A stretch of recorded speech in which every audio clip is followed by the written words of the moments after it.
Hi, welcome to Lina's Music House channel. I'm Lina Chan and I am here with a good friend of mine, NUSensei, who I've known since high school. NUSensei is an archer and an archery coach. So if you don't know him, he has the world's leading archery YouTube channel with over 6 million views and 30,000 subscribers. He's been doing archery for 6 years and I'm really happy to have him here today to discuss with him a few things. So both sports and music helps improve learning and self-esteem. So whether you are learning sports or music, there are skills that you need to learn to be good at it.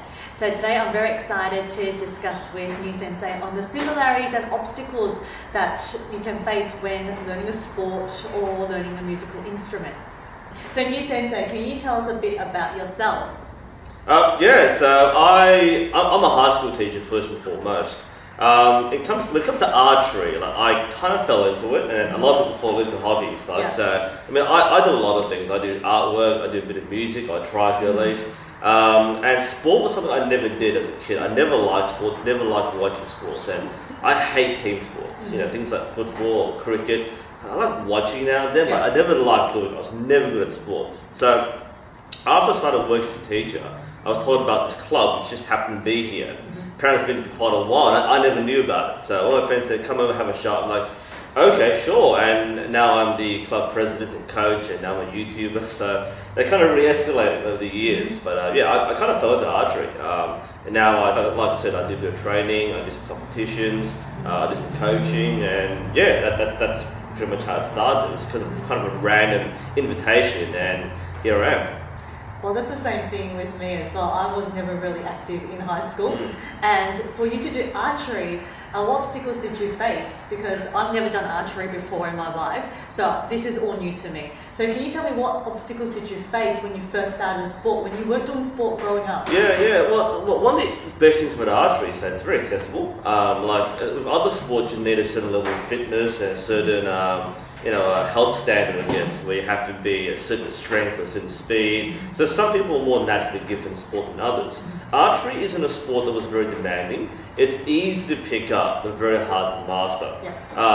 And I guess my first obstacle was am I doing it right? You just learn the steps one by one. It's like when you play piano, you play a few notes and then you somehow play overjoyed. That's what happens, right? And it's really fun. You figure it out, you get it right, and then you want to do more harder things. And archery is like that. The first few steps are very easy. So learning how to stand, learning how to pull the string back. I mean, after overcoming a few initial, fears or nervousness, then afterwards it's actually a lot of fun. But I think my first obstacle was kind of finding the commitment to it. That really tripped me over to see how much time you actually needed to put the archery to progress. So I was very keen off the bat. I bought my first bow very quickly. I spent every day shooting when I could, and then that slowed down. I think that's the biggest barriers. It's like over time, other priorities have come in. I've had to manage different things, and I guess that's my biggest barrier. I guess the entry bow was quite fun and engaging, but maintaining that energy level all the way through has been the biggest challenge. That sounds a lot like the students when they first start learning a musical instrument. They get all excited when they first get started. They buy a new keyboard or a digital piano. Which I have done.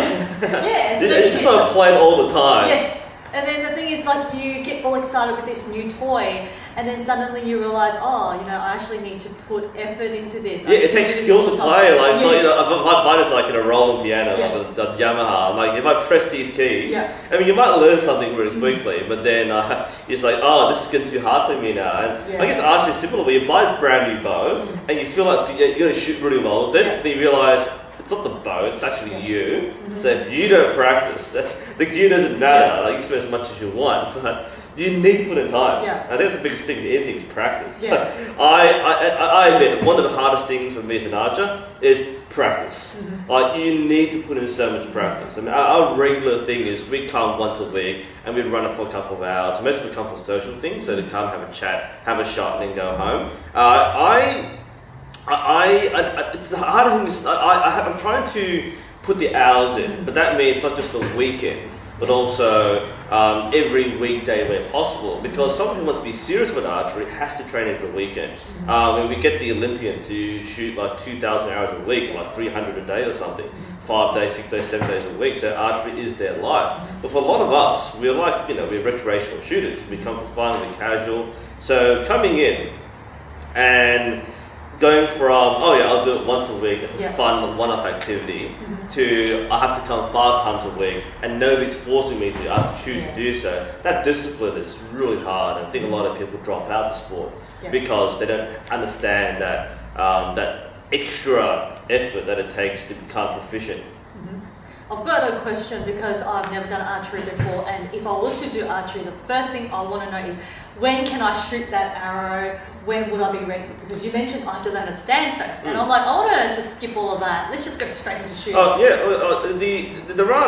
There is theory and there are steps behind archery, but really, like when you come and try archery for the first time, we streamline the process. We basically teach you a couple of things. You stand like this way, you hold the bow like this, and then you shoot right away. So within the first like 60 seconds, you'll be shooting your first arrow.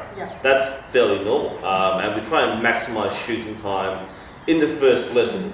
We don't want to bore you with theory. That can come later, because like the way archery works is we have that one-off program where it's got to come and try for a reason. You come, you try, and you do as much as you can within an hour or 2 hours. And then afterwards, that learning comes later. For those who want to learn more and become more proficient, have more technical knowledge, that comes later. But you basically shoot right away. The moment you hold your bow, you show to shoot, and then you're on target. But the thing is, would I be able to hit on target within the first lesson? It doesn't actually matter. The answer is yes. But it doesn't actually matter where you hit. The idea is you go through a process. You trust the process, and the shot will go where it will. Now, a lot of people in archery, they're uncertain. They're not sure about the process, and they get very nervous, and they make a lot of mistakes, and that's normal. That's what happens when you're learning something the first time. People come in with a lot of preconceptions. They see archery. Like piano as well. That's why I'm asking, because usually when students come in for the first lesson, they want to be able to play these long pieces within 6 months, and that's why I want to know about sports, because I want to know, will I be able to shoot that arrow to hit on target, to be able to shoot really well? Because a lot of people think you can complete the whole entire piano course, in 1 year I'm done. Like people progress at different rates. Like some people will pick it up a lot more naturally than others. Especially if you have similar hobbies in the past, of people who play pool or who have done shooting sports. They know more the patience and the structures and the processes. So some people can acquire and transfer skills a lot more easily. Others are really awkward to teach because they can't handle more than one thing at once. They struggle to follow a sequence. And archery is a sequence. You do this, then this, then this, then this. It's not really dance steps where you kind of like fumble around and you're really uncoordinated, and that can really slow you down. But anyone can shoot reasonably in the first session or first couple of sessions. You look at that giant target like behind us over here. We're only standing like 10 meters away. Like, it's really hard to not hit it, and that's exactly the point. Is we don't want to try and make you shoot a really small target or a really far away target. That's something we can do later on as a challenge. But from here, people enjoy getting things on target. Just hearing that the sound of arrows on target. It's that feel good, it's that feedback you get right away. And that's where we think that, as long as you hit the target, then that's okay. It's not like you have to be like super accurate, but people will find that once they start seeing arrows hitting the goal, they start feeling a bit more confident, and then their flow becomes a lot better. And it's a phenomenon where like beginners, after about a week or two, they start shooting quite well, and suddenly things go downhill from there. So it's like that honeymoon period where everything's so good, and that motivates you to try harder and shoot more accurately. But then it kind of fades away as you kind of see that long haul, and you go, I'm not putting the same effort in, it's not exciting to me anymore. And the initial thrill starts to kind of fade away. So how do you overcome this? Because we get that in music as well. You learn music, you learn all these new songs, and then you're improving, moving through the books really quickly, and then suddenly you kind of take forever on one song, and you start to lose motivation. So same with what you're saying, once your progress plateaus, then how does an athlete overcome this? It's the hardest thing. There are lots of hard things, but it's like the grind. It's like you're trying to level up your archery skill, your music skill in this case. And a lot of it is just patience. A lot of it is just doing the same thing over and over again. And same with piano, is to repeat the same chord progressions, and the same scales especially. And look, training isn't always fun, and this is something you have to admit with practice. Is when people say practice, they think, oh, I'm going to go and shoot for an hour. That's practice, but it's like playing the whole song. It's like playing the song isn't the same as practicing, because you're just shooting, and you're not really looking at feedback, you're not really looking at which part you need the most work in. Maybe you have to work on a particular part of your form. It could be your stance isn't right, or your release isn't right. So training isn't always fun, but something you have to factor into your routine. And I think that, you know, for people who don't really have a goal in mind, it's hard to set a routine up. So I mean, for example, if you're aiming for a state competition at the end of next month, then you've got to block in time to practice, block in time to get that the sight settings and just get your conditioning up. But when you have no goal, there's no motivation to do so. So I'm doing the same thing every week, and there's no drive to become better. And that's one of the traps of sports, and especially archery, is because it's so individual. It's just based on your intrinsic value, your motivation. That's when you falter the most, because no one's watching you, no one's kind of judging you. It's just you, and because of that, that can be your best friend and your worst enemy. Now that you mentioned state competitions, so we were just talking about more learning it as a hobby at the start. So we were just talking about doing it for leisure. Now, when someone is learning for leisure and then suddenly they go, oh, I might want to do this as a career or as a profession. So what obstacles do they face when they've had this mentality of doing it as a hobby, and then suddenly they want to now take it seriously? Oh yeah, like that mentality. Because archery for most people is a hobby. You know, people don't take it seriously. Some people will go bow hunting and they might actually hunt things with their equipment. Some people might want to compete, and this is a very small minority, unfortunately. Most people, again, are just social shooters. They just want to turn up and have a shot, hang with friends, and mingle with people. And that's one of the great things about archery. It's just like you can come to a club and meet people with the same mindset, the same interest. But that transition to competitive shooting is like, some people are very reluctant to do so. You can't force them, you don't have to, because not everyone wants to be a top shooter. But there's this kind of like, I guess you put on a large pedestal, where people who want to compete are Olympians, and you know, they're their own special breed, but really it's not. I mean, anyone can start climbing the pathway. A lot of people who don't expect to become Olympians do become highly competitive archers, because not many people take that step. But yeah, the hardest thing is going from I'm doing it for fun to I want to become better.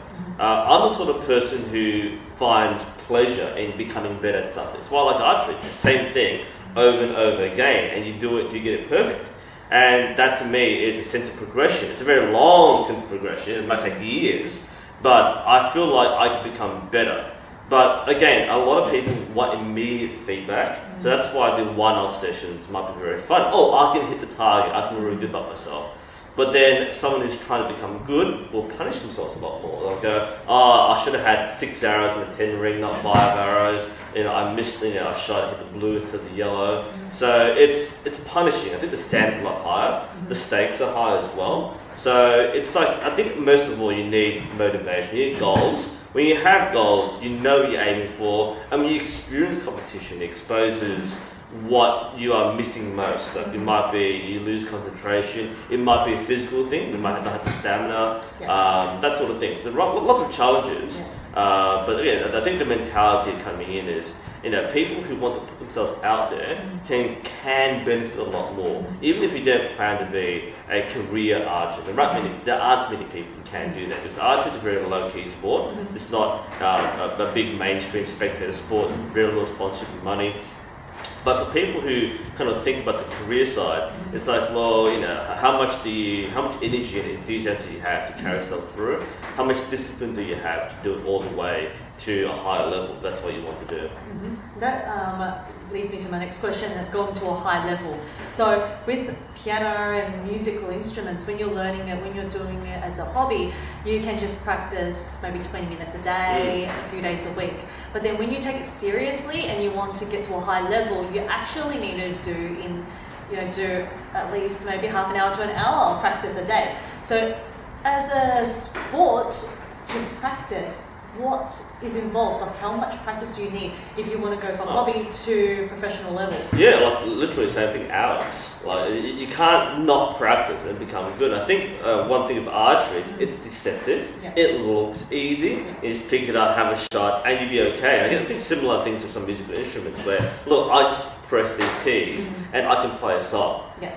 But like with archery, I think piano is very similar. It's you need flow. I mean, you might know the basics, you might know the skills and the process, but you need flow in the process. And with confidence comes flow, with flow comes fluency. Fluency means more accurate shooting. And you can only acquire that flow if you spend the hours shooting poorly. I mean, you have to learn from your mistakes. I mean, if you people who train with higher volume, I mean, think about not just hours, but the number of hours you shoot. I mean, you might turn up for 2 hours, but shoot 10 hours and go home. Yeah. That's not really training. It's like turning up, having a chat with your friends, and then going home. You haven't really practiced. Yeah. So the people who are going for the high goals, they're going to spend not just hours, but they'll be counting the hours to shoot. So it might be 1,000 hours a week. It might be 200 hours a day. That's a and lot. that's a lot. And 200 hours take around 3 hours. Yeah. Especially a long distance. They have to walk down and get the hours and walk back. That's a lot of training. Yeah. But that's training. It's not like I'm going to stand in the shed and just have fun at 5 meters, just plot the target. But there's no real feedback from that. Yeah. What matters is when you're training, you have to actually say, I'm going to train. I'm going to spend the next 2 hours doing nothing but shooting. And actually doing it. And it's like going to the gym. It's like one burst of, I'm going to work really hard today. But then you don't sustain that for more than a week. And that's one of the really tough things of progressing into a higher level in archery is you really have to maintain that routine. And I know people who travel to go interstate or to go overseas and they'll try and find the nearest archery range so they can still practice. They're that dedicated where they know that if they skip a day, they're going to lose a lot. That flow is very important. And as I mentioned before, when you shoot that much, you go through the highs and lows. Arguably a lot quicker than somebody who only does it once a week, because they might never experience that slump. So there's never that drive to become better. Whereas somebody who trains a lot will go through the worst parts of the shot process. They'll feel really bad about it, but they come back and work through it and become better archers in a short amount of time. And the thing is, when it comes to training, when you want to take it more seriously, you will feel at times less confident. All this negative talk, and then you might get, in music we get stage fright. So when you are put in a situation, let's say in a competition, you get nervous, and then you need to go past that and think, okay, how can I overcome this? How can I perform my best, even though I'm really, really nervous and scared? So my first competition was terrible. Like I was so shaky. I was shooting the wrong target half the time. I was like, wow, I made every mistake possible. I was really freaked out. Like I didn't enjoy my first competition. That was, I think, my biggest mistake was I forgot to have fun. I'm not a serious athlete. It's like I thought it would be. It's kind of like I'm be a serious performer, but really I'm just a performer for my friends or my parents or something. And we take it way too seriously. And that's my first mistake. I took it way too seriously. I think once you get to a point where it doesn't actually matter that much, you start to kind of take it easy on yourself. Because I had a bad shot. It's okay. I've done the worst. You start laughing at yourself, and you remember to have fun. I think that's one of the things with dealing with stress. One thing is remember the positives. Like feel good about everything you do rather than the negatives only. It's very easy to fall into a trap, especially because it's such an individual sport. Like you can fall into a mindset of that's a really bad shot. I'm not having a good day. Some people just walk out. Some people just quit and go, well, you know what? I'm having a bad day. I'm going home now and just walk at the competition. And that's kind of the bottom. But I think a lot of times it's about being enthusiastic about it, about being confident about it, and especially if it's familiar. Like for a lot of people, a competition is really just another practice session. It's a bit of medals now, so it's like if you see it that way, rather than making a really big deal. Because my first state comp was like, wow, state championships, wow, it's really scary. It was the same as what you do every day. Except that because we didn't do it every day, then it became a really big deal. For those who were there winning the medals, this is just a regular practice. In fact, their training is probably easier than the actual event. So they were quite confident. They shot. They didn't care if they came first, second, or 10th. they shot their best, and it was really about their individual goal. You know, you shoot the best you can. It doesn't matter if you came first, or last, as long as you shot your best.